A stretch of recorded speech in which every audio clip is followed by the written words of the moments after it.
So hello everybody, and good morning or good afternoon or good evening wherever you are around in the world. It's so good to see all of you. It's now 9:30 and we will begin today's webinar. My name is Nina Blom Andersen. I'm head of research at the program of risk and emergency management at University College Copenhagen in Denmark. I will moderate this webinar. I will take care of keeping track on time and ensure that our great speakers, Anouk from Netherlands Red Cross, Christoph Dennenmoser from German VOSTacademy, and Tusker Haworth from University of Sydney, that they have the time to share as much of their insights and knowledge on the subject of today's webinar, which is leveraging the crowd, how social media and crowdsourcing are supporting disaster risk management for compound disasters. First of all, I will briefly like to introduce you to the LINKS project and the relevance of today's webinar for the project. Now, full title of LINKS is strengthening links between technologies and society for European disaster resilience. It is an EU funded project funded by Horizon 2020, a study that overall deals with matters regarding disaster governance in Europe. We have been going on for 3 years and we will wrap up in the end of 2023. The overall aim of the LINKS project is to improve European disaster resilience by securing ways to better adopt the use of social media and crowdsourcing in disasters. And what is it that we mean by crowdsourcing? Well, it's meaning to engage the crowd, the public, in finding solutions to complicated tasks regarding disasters, either preparedness, response, or other matters. Now, in recent years, social media crowdsourcing has been integrated into crisis management for improved information gathering and collaboration across European communities and around the world. We will, however, argue that we are not there yet. So the effectiveness of social media crowdsourcing on European disaster resilience is still not clear, but we work to get there. The project, the LINKS project, and other highly competent organizations and scholars are on their way in this process, and some of those significant contributors, they are speakers on today's webinar. I will introduce them more in a second. Now, the way that the LINKS project has worked with disaster governance and resilience is to find solutions for practitioners to implement social media crowdsourcing, taking into consideration first matters of risk perception and vulnerability. This is the first chunk of focus. Then secondly, to dig into the complexity of disaster management processes from an organizational perspective, second chunk. And thirdly, to explore the existing disaster community technologies in order to disseminate these potential solutions to practitioners. On today's webinar, we will actually get to dwell with all three aspects, but through the lens of volunteerism and non-professional disaster response from citizens in the civil society. So we will discuss how to engage the crowd, so to speak, meaning fellow citizens who hold the resources to assist professional disaster management organizations supporting people in need. Now, the theme of today's webinar that is hosted by CMIND, thanks a lot, the Crisis Management Innovation Network Europe, is in particular relevant to most societies, since we face multiple hazards in the future, not least due to the acceleration of global warming and the disastrous impact that this will have on communities around the world. Now, I promise not to say much more about the project or the partners for now, but we will of course be glad to share more insights about our work. Now, Nathan Clark is here with us, good colleague, and besides being the primary investigator of the LINKS project, Nathan, who is from Vrije University in the Netherlands, among many other tasks, Nathan, you have promised to take care of looking in the chat, and we hope that you in the audience will provide us with comments and questions, and Nathan will follow this, and he will add after each presentation, he will kind of comment, and he will post the comments and the questions for the speakers that is provided by you in the audience. Now, the program is as follows: that we have asked each of our 3 speakers to prepare for some questions each, and they will be given, since we only have 1 hour, they will be given actually only 5 minutes to answer the first group of questions. Then, following from each speaker, we will follow up. Nathan will follow up with a couple of questions and comments. Starting first, Anouk will present, then Christoph, then Billy.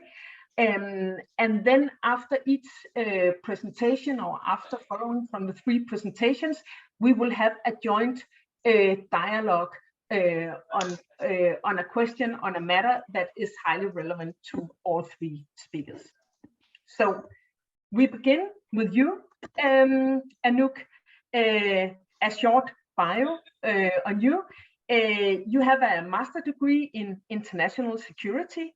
You worked with the field of crisis management as a researcher and have been working for the National Aid Department in the Netherlands Red Cross for 6 years. You are a policy advisor focused on crisis management, and you've been responsible for the Ready to Help Citizen Assistance Network in the Netherlands Red Cross. And this is a network that aims to facilitate the deployment of untrained and flexible volunteers during and after disasters. And this is an addition to the trained staff and volunteers that the Red Cross has. So you have a focus on a national organizational setup. You have focus on reaching the needs of vulnerable groups and how to apply technical and digital platforms in hand. If we start with you, Anouk, we met some years ago in Amsterdam, where you and the Netherlands Red Cross colleague told about the principles of Dutch Ready to Help, that initiative. And it is an initiative that bridges the needs of the public with those who wish to volunteer. And I remember, among other things, that we talked about how to manage expectations concerning this initiative. So, Anouk, will you in the first 5 minutes tell us about the Netherlands Red Cross? You strive to meet the needs of those struck by disasters on the one hand, and the volunteers who are ready to help on the other. It is, however, an extensive setup. So how is it that you prioritize if there is a lack of volunteers? And how is it that you pair the needs in the public with the sometimes maybe scarce resources of volunteers?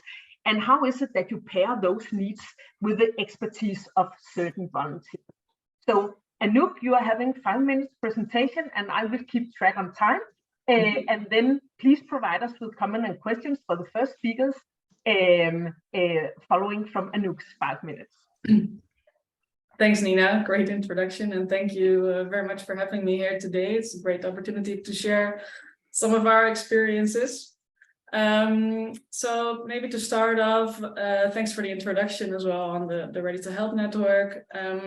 In our experience, and that's why I think it's great that we are able to talk here today as well, we really believe in the power of the crowd, of the masses, we say in the Netherlands oftentimes. So currently we have over 100,000 Ready to Helpers. So like Nina said, they are just citizens that we know very little about. We just have their contact details so that we can ask them to help during or after a disaster. And these citizens, we call them Ready to Helpers, we deploy them really in addition to our trained formal volunteers and our paid staff. And our experience is that especially during the first phases of a disaster, and I think this is known to everybody in this field, you often have the honeymoon phase. So in the period just shortly after the initial phase of the crisis or the disaster, we really don't have a lack of volunteers. There's oftentimes a really great felt sense of urgency in society in general and within our network of volunteers as well. So we oftentimes had way more volunteers even ready to get to work than we need, and we will get emails from Ready to Helpers or volunteers asking them why haven't they been deployed yet, when they will be able to help. This was, for example, the case right after the beginning of COVID, but also during the floodings in the south of the Netherlands in 2021. We really had a lot of phone calls, emails from people who wanted to help and asking us when and how they will be able to do so. The difficulty, of course, arises when the disaster or the crisis is going to take some longer. So say, for instance, a couple of weeks or even longer, because volunteers are very capable to get time off of work, for example, or take the kids to a babysitter for a short amount of time to be deployed by the Red Cross. But eventually they will have to get back to their normal daily activities as well, making them less available for volunteer work. We saw this as well in the later phases of the pandemic. And also last year, we had a big crisis with the shelter of refugees in the Netherlands, people coming from Ukraine. So the first couple of days, there's a lot of help. And then after a while, everybody gets back to their normal daily activities. And it really becomes more difficult for us to get enough volunteers. But again, then what helps is having a really large network of people, a large crowd, because that makes it possible for volunteers to just come in and help for, say, 1 or 2 shifts or days, and many hands make for light work. And when it comes to pairing needs from people in need with the expertise of volunteers, we try to look at the total portfolio of our capacity. So we have trained volunteers, we have untrained volunteers, we have the Ready to Helpers, we have paid staff, and we try to determine which kind of help is best suited for different situations. Deploy Ready to Helpers, so these are untrained citizens or untrained by us, I have to say. Of course, in their maybe normal daily life, they have a lot of background, but untrained by the Red Cross. And we deploy them for really basic tasks that anybody should be able to do without any special training or expertise. So during COVID, for example, we asked them to go do grocery shopping for elderly people who were in isolation, didn't have any family nearby. And we launched a website and a telephone number for this, and people in need would be able to call, ask for support, and Red Cross staff would determine if the need or the help they needed was something that the Red Cross could take care of, and which volunteer group would be able to do so. So we tried to pair the request for help with an available volunteer. And of course, when we see a need for more specialized help, we try to deploy more trained volunteers or paid staff, or we will also try to work together and support other organizations. So for instance, during COVID, we work together with a lot of local organizations as well, because they are already in close contact with people in need. So it makes way more sense for us to help them helping people in need than trying to start our own initiatives.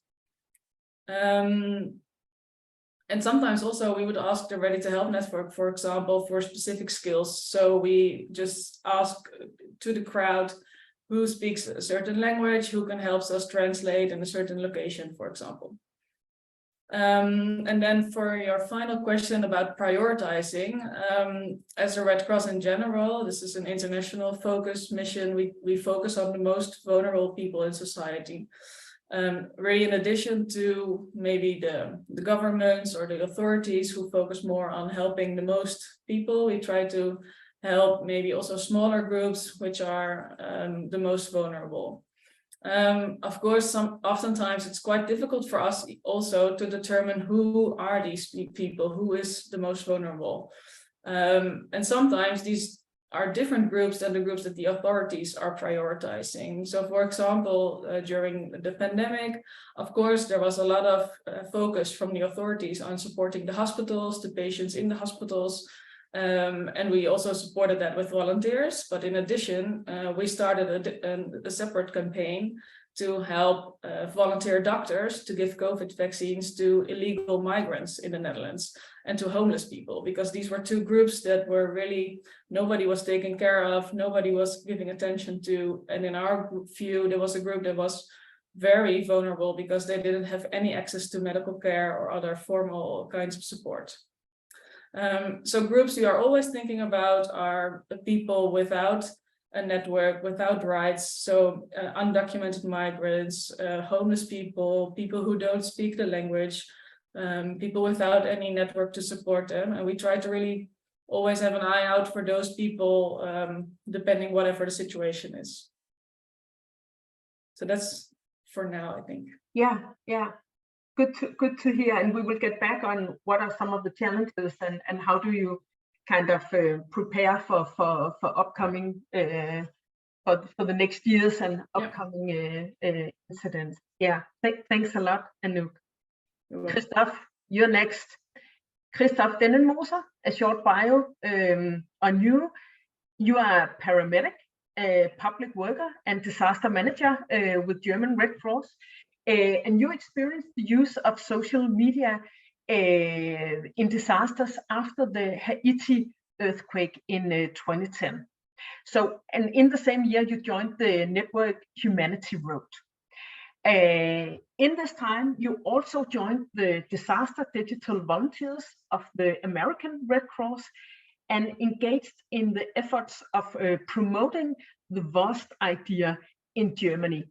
And for those of you who are not familiar with VOST, I understand that because I'm from Denmark, and the VOST concept is not kind of is not introduced in Denmark yet. We hope it will be soon. So VOST is the abbreviation of Virtual Operations Support Team. So this is volunteers with specific digital skills. You were a part, Christoph, of the team that founded the first VOST in Germany.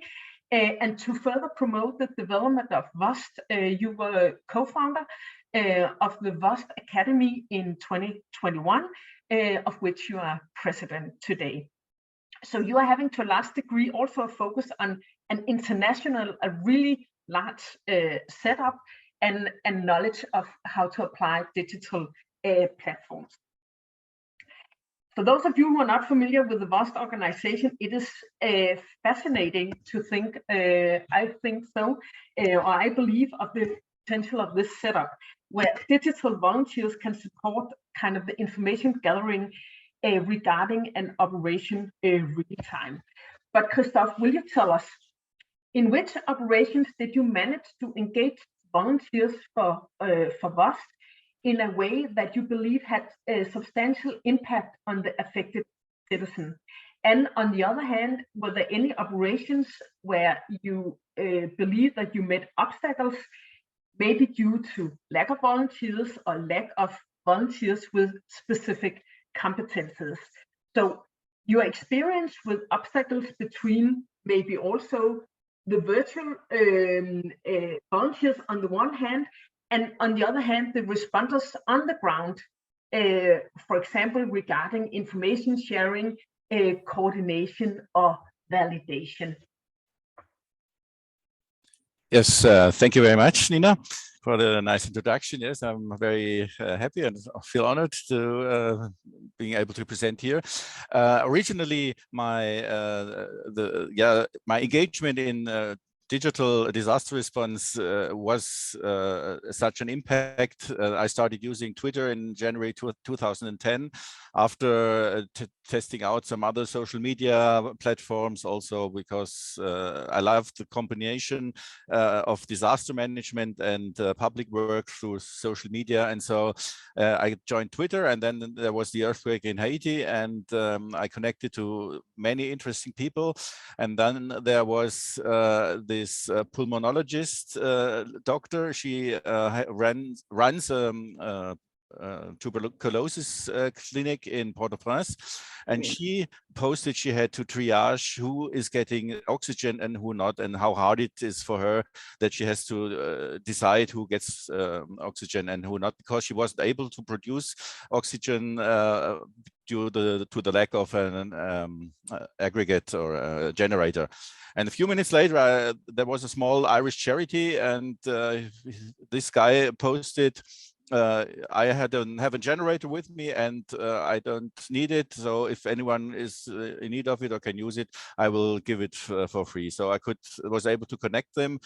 And so this was my first experience. Wow, I'm so far away from Haiti, and from my living room, I can help there. And so, yeah, I was fixed to this, and I was fascinated by this. And then I've also joined this international network, Humanity Road, which was really kind of path leading also in this segment. And Humanity Road was based in the US, and they had also some contacts to the Coast Guard. And so in this time, we could see a lot of really direct impact of what I was able to do. So there was one hurricane, and there was one guy who knew about our work, and he approached us, and he has someone on a Jamaican island, 70 people, and the water is rising and they can't reach anyone. And so we set up with some Spanish translation to get to the Coast Guard. And so later on we got the news that these 70 people were saved. And so there was many, or not many, but some of such highlights that really motivated me also to go on with this. And there also was the earthquakes in Van in Turkey, where people tweeted from out of the rubble, please don't stop. We hear the machine stop, but we are still alive in there. And so we also had to set up the contact about some students, international students in Turkey, who could get it to the Turkish authorities. And so kind of challenging, but yeah, there was a kind of good result on this. So this is, I learned a lot of lessons about virtual operations support in these times. So it needs dedicated volunteers. It needs acceptance by the authorities or organizations who engage in disaster relief. And that was at this time kind of unique. Today, more and more organizations are accepting or really liking the idea and supporting the idea. And if it goes into international response, you need to understand the language and maybe also the culture. And there's always a need of verification. So it's not just, you can believe everything that's on social media, it needs verification. So in Germany, with my VOST, which I am a leader of the VOST of south of Germany, in Baden-Württemberg, we supported the relief in the Ahr Valley after the floodings in 2021. We were there, engaged there for 7 weeks. So this was quite a long time. And so just as Anouk, I love the phrase honeymoon phase. After the honeymoon phase, really it's getting harder to keep volunteers engaged. We had all in all 25 of our group who engaged throughout the 7 weeks, but in the last weeks it was not. There was the resource was getting scarce, just as Anouk told. It was also regarding to the holidays in the south of Germany, so somewhere on holidays and couldn't engage. regarding the specific skills or competencies, GIS experts who can do mapping and they are always a big need. We have some guys on our roster, but it's yeah, there's always some need of this. So yeah, we do our response as we are able to do it. It never hindered a response, but it's yeah, there's always a need for these guys or these qualifications. Yeah, I also, as you told, I was trying to get promote the idea of virtual operation support, and through articles and through seminars and through talks to those authorities. And so today many of them are open, at least to collaborate with us. What is really important though is that there is a VOST liaison in the operation command on site, because we do just the virtual work, and then we do our digital situation report, but you don't know how it is expected. You don't know who reads them, who gets them, and whatever. So it's very important to have a liaison there, and to talk about the opportunities that we can do as a VOST, how we can support the mission, and also to see what needs are there in the operation command. So that's the challenge, and it's going on, and that's a great way to do disaster response. Yeah, yeah. Okay, thanks a lot, Christoph. And we will get back with questions. We just need, we will dwell with Billy's presentation in just a minute, and then we will catch up with some questions and comments on the first round here. A warm welcome to you also, Billy. Tusker, Haworth. You hold a PhD in geography from the University of Sydney, and you also have a very distinct and focus on the spatial information science, and you have a uniquely expertise kind of placed somewhere in the intersection between like a critical human geography, a geographic information system like GIS, and then international disaster research policy and practice.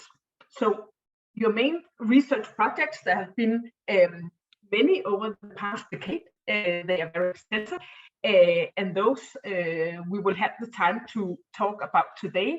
They include some studies on disaster vulnerability and resilience among specific marginalized populations, including research on LGBTQIA+ during COVID-19 in Brazil and in the UK. And another research area of yours is the volunteered geographic information and disaster management, and through a study of the role of participatory mapping and social media in use of social media in community bushfire preparedness in Australia. Very, very, very relevant to us also.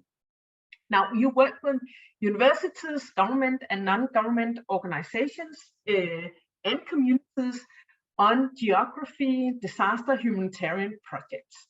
And you are also an invited member of the Global Consultative Panel of experts advising the UN Office for Disaster Risk Reduction on gender inclusion and disasters. Now, I would like to ask you, now I'm missing my questions here. Here we go. Billy, you just published a very interesting article, I think, in the scientific journal Disasters. I read this one and other pieces from you and colleagues with great interest.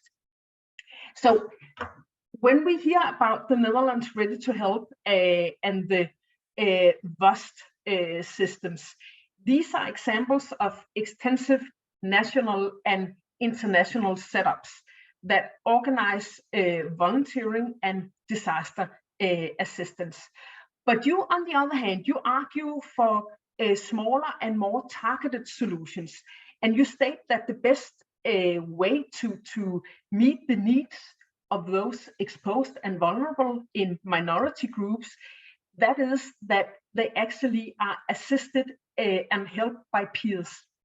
So with your insight from the LGBTQIA+ communities, what kind of structure or organizational setup is actually needed to kind of bridge the needs and bridge the need of assistance in a minority group between those who need help and those who wish to help?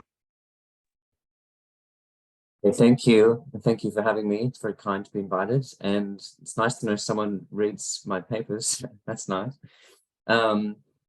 Yeah, so thanks for the question. Firstly, maybe I'll start with a bit of background to why I offer those ideas I have. So I guess firstly, I would ask, who are we talking about when we say vulnerable or minority groups? So at least I'm talking about people who are typically socially marginalized, perhaps less connected to mainstream society and the benefits that offers as a result of various things and processes. So for example, maybe societal homophobia or disaster policies which don't account for non-traditional or different kinds of family structures, that those things might marginalize LGBTQI+ people during disasters in some ways. So they may have less access to resources, less family or social connections that are recognized, and so on.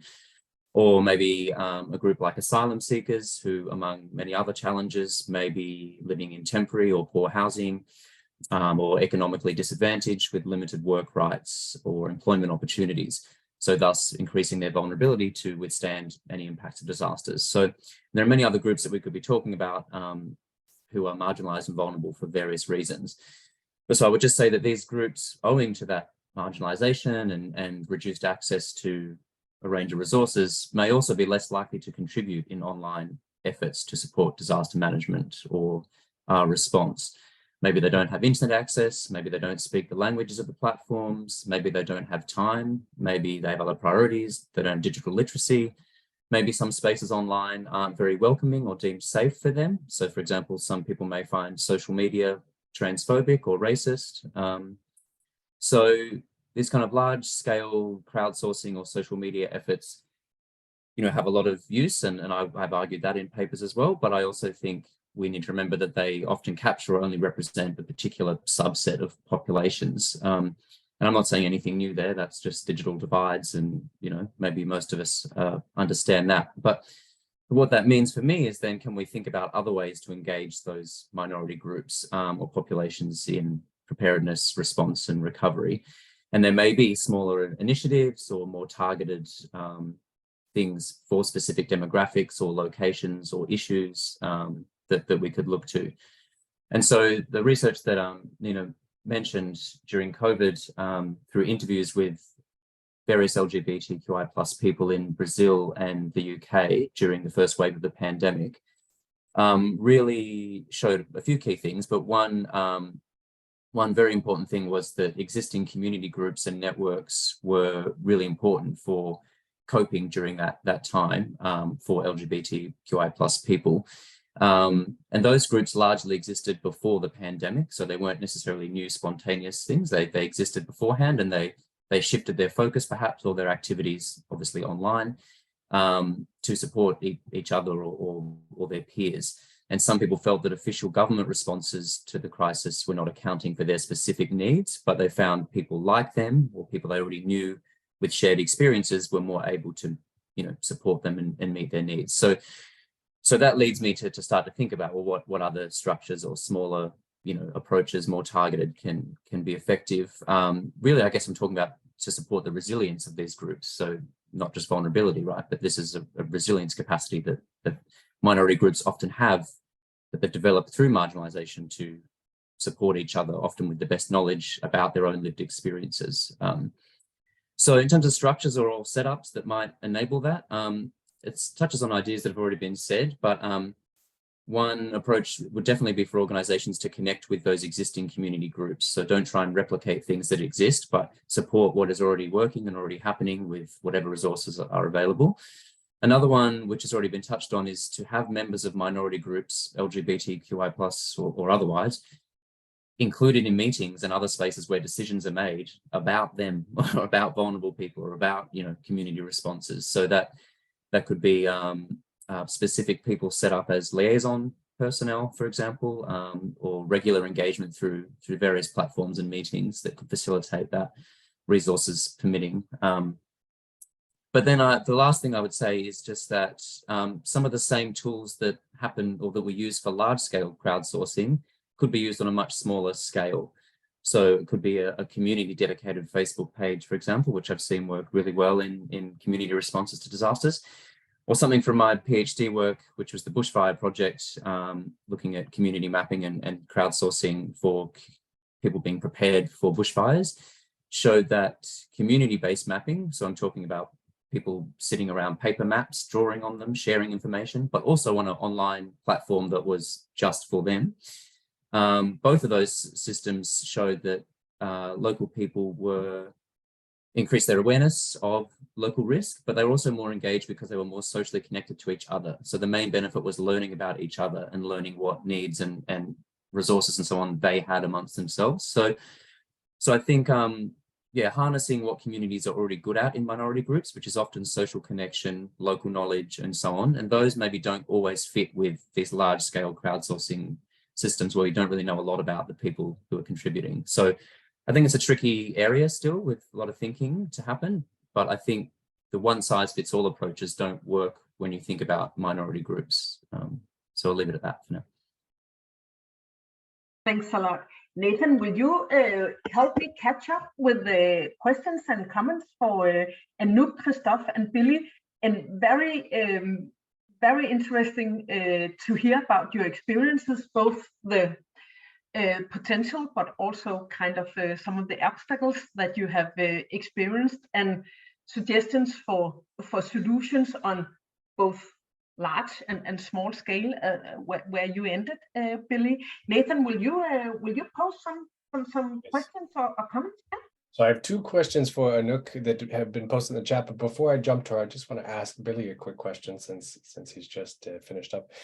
Billy, just out of curiosity, do you have any really concrete examples of where this has been done right and where you've seen it implemented at a local level that really works? Or is this something that we're just in the beginning stages of dealing with?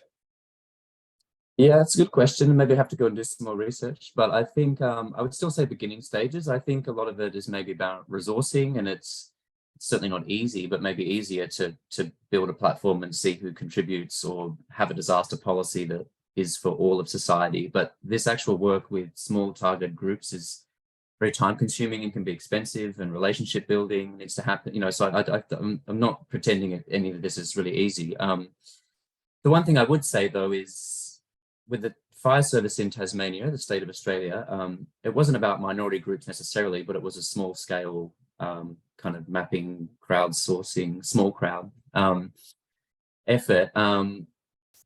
They already had an existing community engagement program within the fire service, and after my PhD showed that these kind of tools can be useful, they continued to use some of those mapping exercises that we trialed in their existing community engagement, you know, outreach program, where they were working with specific communities identified at risk over multiple years. And so I think, you know, embedding some of these ideas or tools within, you know, structures that already exist at small scales might be a way to think about it. I don't have an amazing shiny example to share at the moment, but hopefully soon.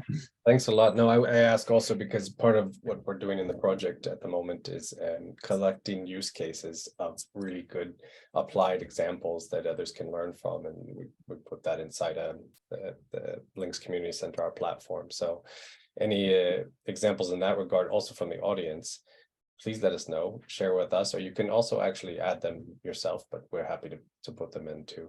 Okay, I have two questions for Anouk that were in the chat. She already somewhat answered one in the chat, but maybe she could expand a little. So Christoph, our other speaker, has already started the questions asking if the volunteers for Ready to Help are trained or if they just are registered. And Jana also asked how do you reach the volunteers? So what's the tool that you engage with them through? Yeah, thanks.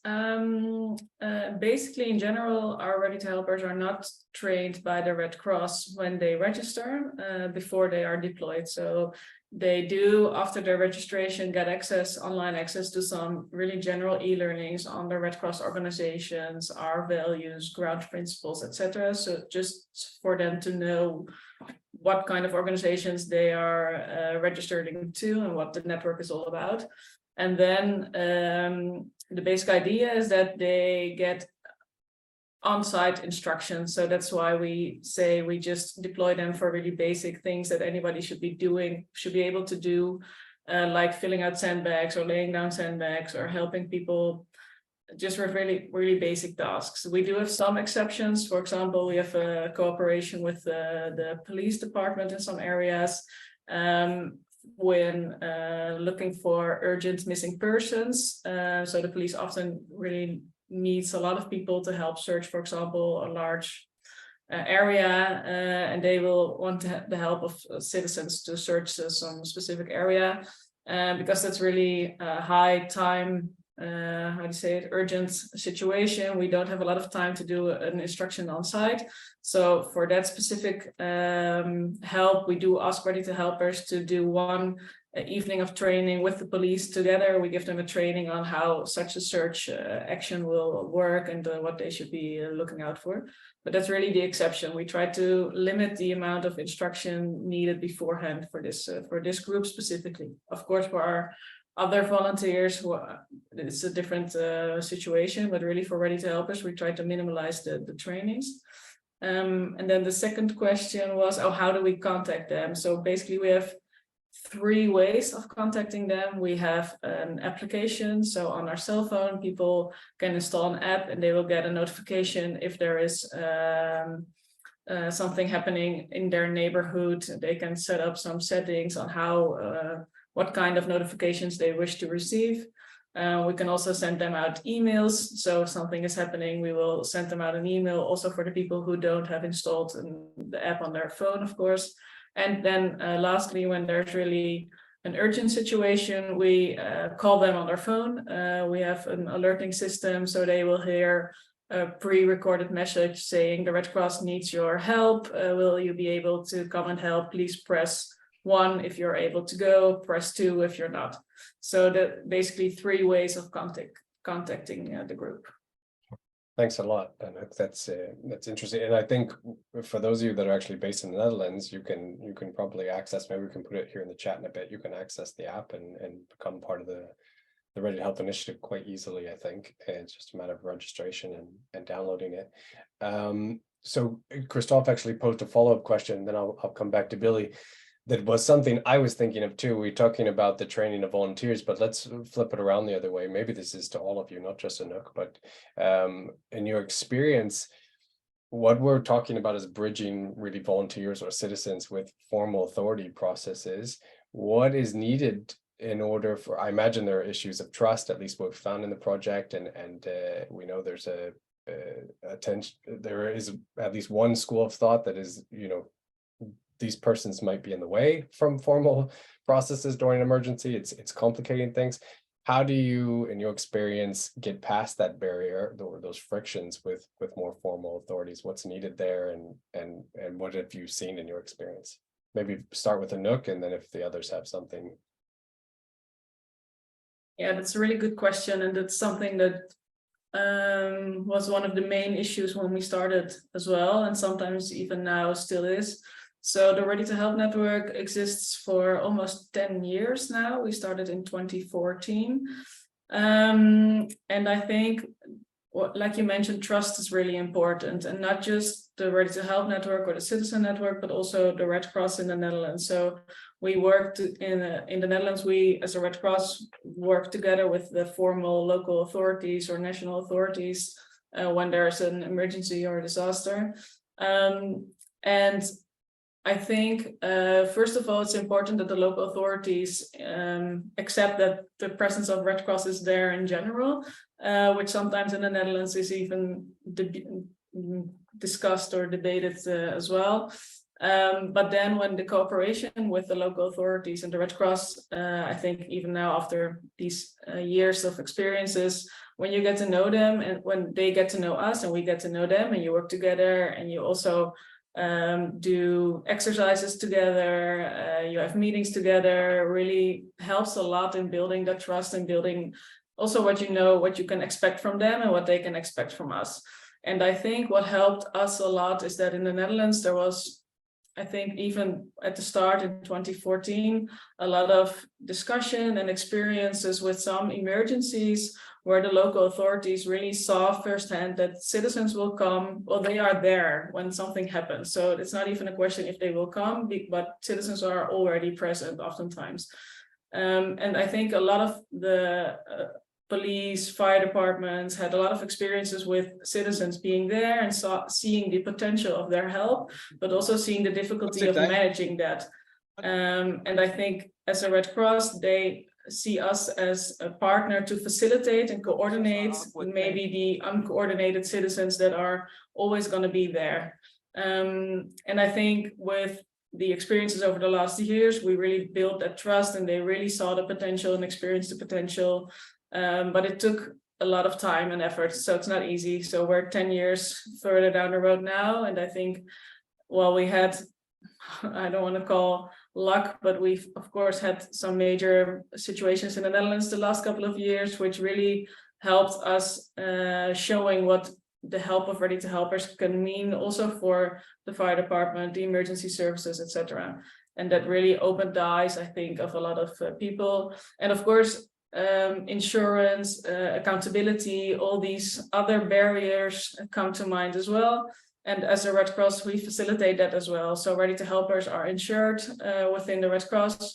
We take care of that. We take care of all the hassle that a lot of local authorities or emergency services feel when they have to deal with citizens. We take care of all that stuff because we know how to do it. Oh, that's really good. I think you hit on some key points there too. A big issue is accountability and things like legal issues that they're concerned about. So I don't know, Chris and Billy, if you want to say anything on that, or we can jump to another question. Okay, Billy, there's a question for you. You mentioned that we should not do anything for minority groups, but with them. The key is to involve them in decision-making, etc. Robert totally agrees. However, how do you engage them, ensure that they're taken seriously and not just a token in the room, essentially? Yeah, thanks for the question, Robert.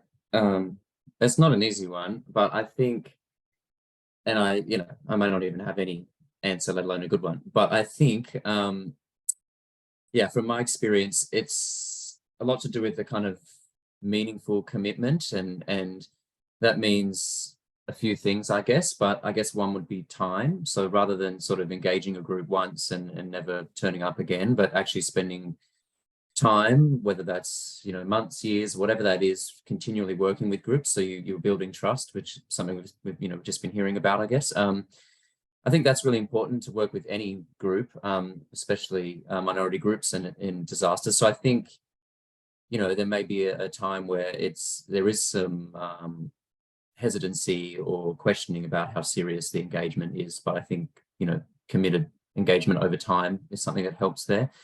I think also, people in general like to see action and things actually change from what they've suggested. If they've said they need ABC and they never see ABC spoken about again, well then, that's another breakdown of kind of communication and trust. So I think, those are not, specific to crowdsourcing or specific to minority groups. I think they're just sort of good people engagement things, but they don't always happen, especially in disaster, top-down disaster management, right?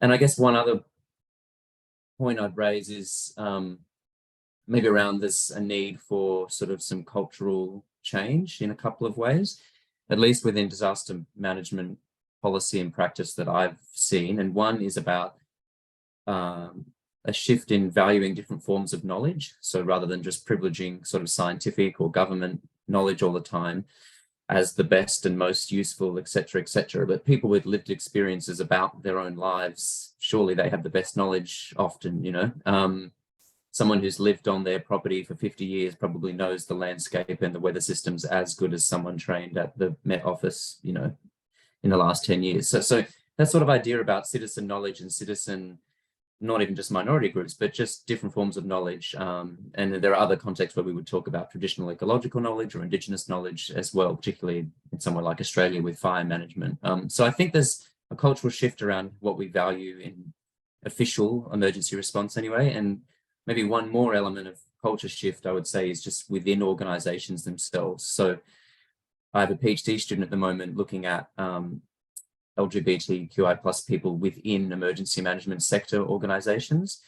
And it's striking that no Australian disaster or emergency organization has any meaningful policy around LGBT inclusion within their own organization. So if they're not modeling something that we expect to see them, you know, in communities, and, you know, and why would people volunteer for an organization, for example, if nobody in the organization looks like them or talks like them or whatever it is, right? So I think this sort of cultural shift in a number of ways maybe needs to happen, and I don't have an easy answer for how that should happen, but yeah, a few ideas maybe. That's really good, and I think that that idea of a shift in professional cultures actually segues perfectly into the next question, Nina. Am I right? Exactly. Yeah, because just the last kind of joint follow-up question for the three of you in order to engage in a dialogue. So for many years it has been a saying in the disaster research field that disasters are kind of a window into society and amplifying lens in order to actually figure out what is going on a daily basis. So just touching about what Billy just said. So in disasters, you get a chance to see power structures, inequalities, mechanisms of differentiation between those who are included and those who are excluded. So you of course need to look for it, but if you do, you see it.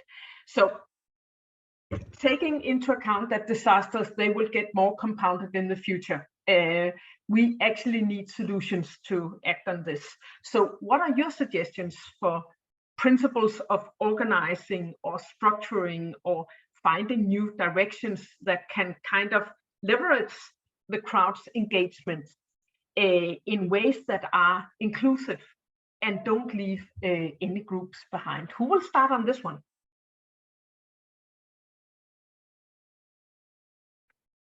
Okay, I can start.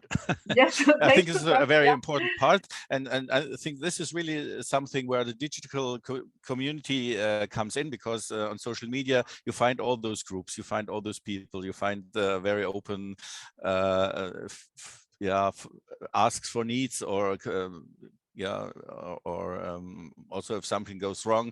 This is why, for example, the American Red Cross started the Disaster Digital Volunteers, because they wanted to see how is our work, how is it perceived with the community, how is there criticism, is there problems.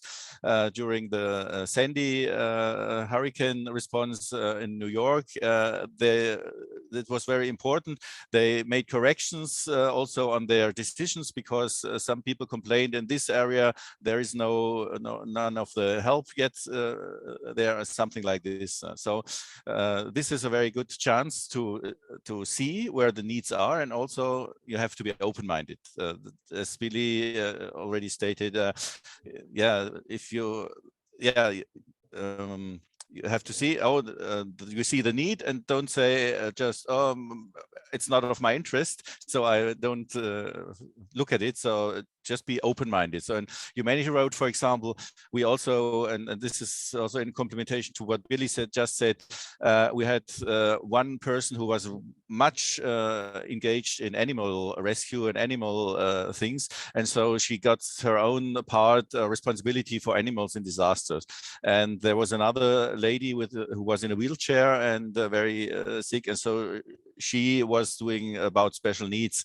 And so if you're living in this area or in this situation, you much better understand. And so it's just finding the right people, doing the network, and being open for other people. But Anouk and Billy, do you have experience with kind of groups who are not on social media, who are not having a voice on social media, who are not kind of engaged in communities? Because I'm a bit worried about those groups. What are your thoughts, Anouk and Billy, on this? Maybe I'll just say something quickly first, Anouk. Yeah, when I was doing that work on social media and community mapping and with the bushfire communities, one thing that came up a lot, particularly with social media, and we're all going to know this when I say it, but you know, older people don't use these platforms, and I guess there's some argument that they also do, but maybe many don't, and other groups don't too. So, but that one came up a lot, and in these places in Australia where a lot of the high risk communities are in bushfires, they're more rural areas, of course, but there actually are often demographically more older people living there than certain urban areas, if you like. So it's a real question. Even if I say, you know, Nana can use Facebook. So yeah, it's yeah, I think that's a group that I've heard, at least in my experience, is talked about a lot for online platforms. And my kind of thinking about solutions to that is sort of touched on something I said already, I suppose, is that these digital platforms and solutions should just be part of a suite of a range of tools and approaches. So, you know, a social media campaign or a crowdsourcing app or something like that should work alongside other methods like face-to-face community engagement methods. So I would say we should think about how to make online platforms more inclusive and count more people, but we should also still use other approaches alongside that. Are you having any tools, Anouk, in order to, we work in the Links project, for example, in order to figure out, to get a very detailed grid or whatever you call it, in order to figure out who's actually vulnerable out there and who are we missing? How do you work on this? Yeah, I think as been said before as well, we're working on, and I don't think we're there yet completely. It's really a work in progress on really trying to be present and available and visible to certain groups on a day-to-day basis more. And also we try to work to establish cooperation with really local initiatives, groups, networks that already have those day-to-day contacts with vulnerable groups. So we don't really try to, as a Red Cross, get in between those, but really use existing networks, because I think that makes way more sense and it's way more useful. And then when you have good contacts with local networks or initiatives beforehand, during the emergencies, more easy to call them and say, hey, how can we help? What are you seeing? What's going on? And I think in addition to that, we try also internationally and also in the Netherlands, we're trying to increase that, to do needs assessments. So really go to the place with paid staff or volunteers and take questionnaires to people there. What do you need? And not only involving them in identifying the needs, but also in the solution. So for example, during the refugee crisis, we saw, of course, there was a need for food. But then when we talked, we did those needs assessments and we talked to people from Ukraine, for example, we found out that there was really specific types of food that they were needing and that they would want for their children, for example, and that the food that was provided by the government or the local refugee council was totally not matching with the food that they were used to, and even sometimes caused them stomach aches or children not eating at all, really harmful situation. So we're trying to involve them not only in identifying the needs, but also what will be a solution for you. So not thinking for them, but with them. But it's not easy, and we're still working on that as well. Yeah. Well, I could easily talk with three of you for another hour, but we are heading towards the end. We only got one spare minute. Nathan, a concluding comment or question from you before we wrap up and say thanks a lot to our 3 great speakers. No, I don't think so. I just want to also take the time to thank the 3 speakers. We put some information into the chat, both on Ready to Help and on some of the work we're doing in the project.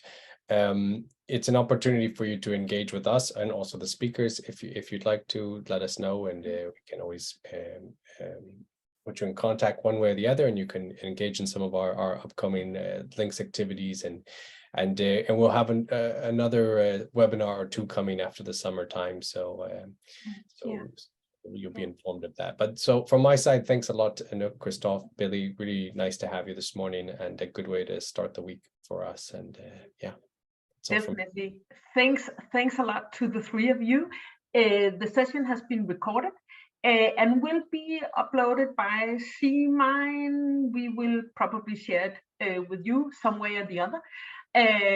Hope to see you all again sometime soon.